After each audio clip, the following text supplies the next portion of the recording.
Yeah. It's interesting. I've had a lot of shows recently, and the beauty of this show is every once in a while there'll be a guest or someone that will say something, and I'll be like, "Boom! That's why I do this show." Gets me thinking, and this is one of them. Where it's been a bunch of things both of you have said where it's just got me thinking. Thank you, and kind of reassessing things. Thank you. No, thank you. Best advice I've ever got. I mean, it's just as simple as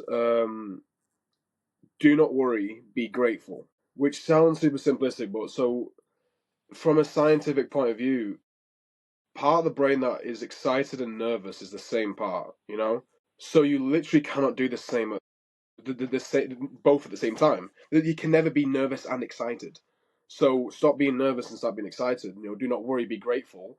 You know, because worrying, I mean, from a Christian point of view, worry is just being like, I don't believe in God's plan. You know, it's being almost prideful that you don't trust in God's future. I mean, every time that I've worried about flatback, I've always thought, oh God, it's not going to continue, or one day it's never going to be known. Also, and then when the second I silence that part of my brain and just think, shut up, even if it doesn't happen, it did happen. So if I'm trusting in God, and that okay, this is what God put me on earth to do, then why would He stop me from doing it? So every time I've thought about that, and every time I've silenced the part of my brain about, okay, let's like, oh, I need to worry about money, I need to worry about how the show's going to go, I need to worry about if this is going to ruin my friendships and yada yada yada. If I just start to think, stop worrying, be grateful for what I've got, be grateful for what I've done, and just in general, just be grateful and excited for what's coming. Silence that part of your brain. Worry if it goes wrong later, sort it out later. You can't fix a problem before it's started. So just stop worrying, be grateful. That's a great. That's the best advice I've ever received, I guess. Yeah, yeah, that's definitely the best one I think I've ever received. What's the biggest life I lesson? will say. Oh, sorry, I will say another great piece of advice I've ever had is that watching a flat pack show is just transformative. I think just the act of buying a ticket and going to see a flat pack show just really changes your outlook on the world. I haven't. That's not something from myself. Obviously, I heard that from one of our many ticket buyers. But Planet Theatre 2 coming soon. 2026. Yeah, by the 2026, 27th of February. Quick shameless promo.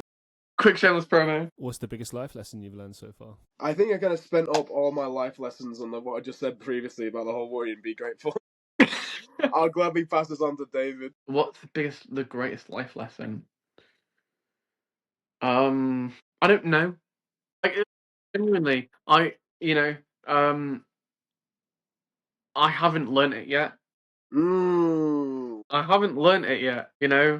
Ask me again in 70 years, and I'll tell you. The last time I asked you was last year, so I can't believe there's such a huge gap.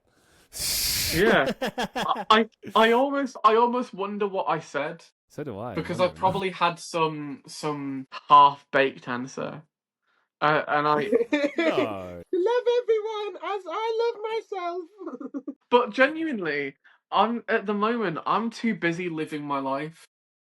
Awesome. I'm too busy living my life, and I'll learn the lessons afterwards. We're making mistakes now to learn from later. Yeah, I'm too busy making the mistakes.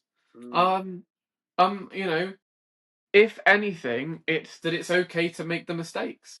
That's because you learn from them, and that's the life lesson, But yeah, to answer your question is, I'm too busy living the life to learn the lesson.